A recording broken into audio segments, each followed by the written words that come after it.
and welcome to the BakingMad.com kitchen. I'm going to show you how to make a delicious chocolate and vanilla Battenberg cake for afternoon tea. First of all, you need to line an 8-inch square 20cm tin with a double layer of foil and baking parchment. Just brush your foil with a little bit of softened butter, which will act as a glue, and then put a strip of baking parchment the same size on top. Then fold the foil in half and fold up about 3 centimetres or so. Open it out like a book and then use that fold to make your divider. So that's going to split the cake in half.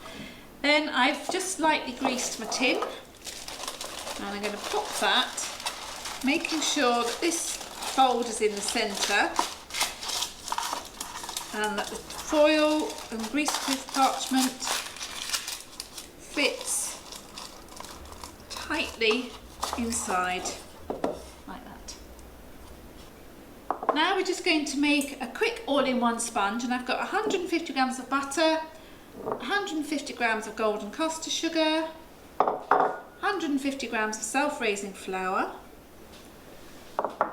half a teaspoonful of baking powder and 3 beaten eggs.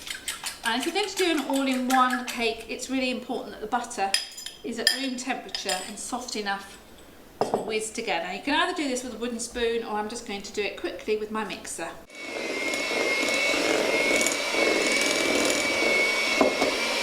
Once your mixture is nice and even, I'm just going to divide it into 2 bowls because we want 2 different flavours. So just roughly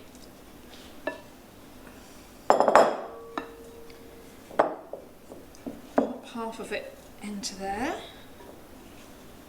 So this one I'm going to turn into vanilla, 2 teaspoonfuls of milk and 1 teaspoonful of delicious rich vanilla bean paste. This is pure vanilla pod, all those lovely rich vanilla beans. It's got fabulous flavour.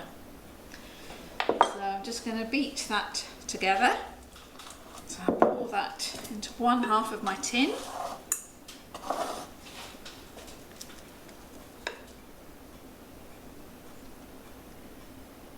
So just spread your vanilla layer out.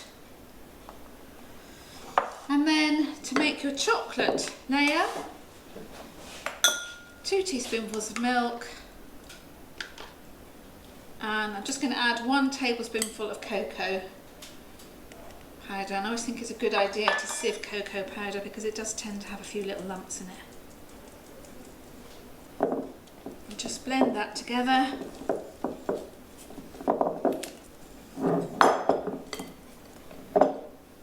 So just spread that out so that they're pretty much the same size and the same depth.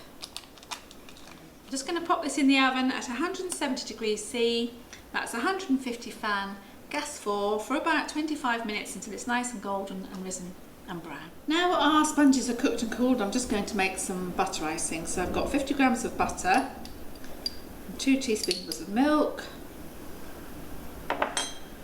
and I'm going to add 120 grams of golden icing sugar. And I'm just going to cream that together until it's light and fluffy.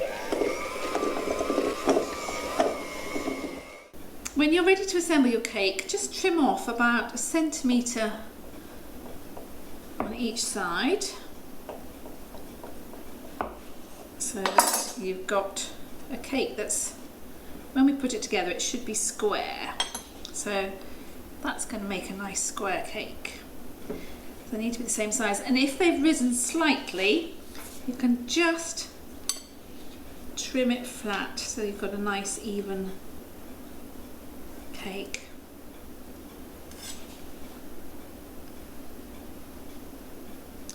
So that the squares will all balance nicely when they're put together.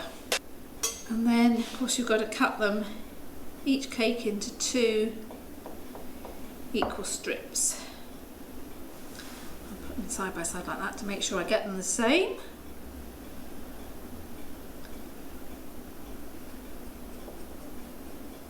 Okay, now we're making a jigsaw puzzle here. So you put two pieces together and we'll just spread a little icing in between to glue them.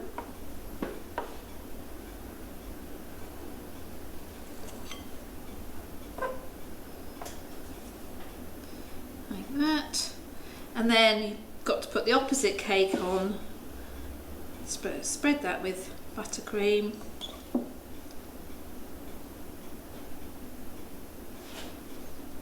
Nice and evenly. And then you put the chocolate one on top of the white one. A little bit of icing again to glue them together.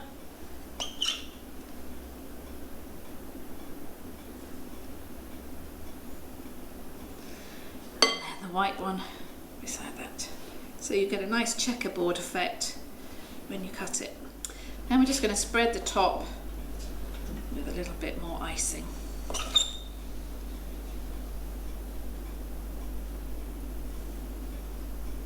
To cover the cake, I'm just going to roll out 250 grams of marzipan.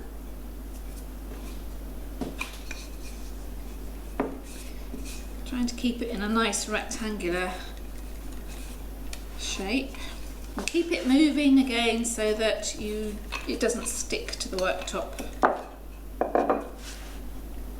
Once you've rolled your marzipan out to the right size, flip the cake butter icing side down, right on the end. Spread this side with a bit more buttercream, just to act as a glue.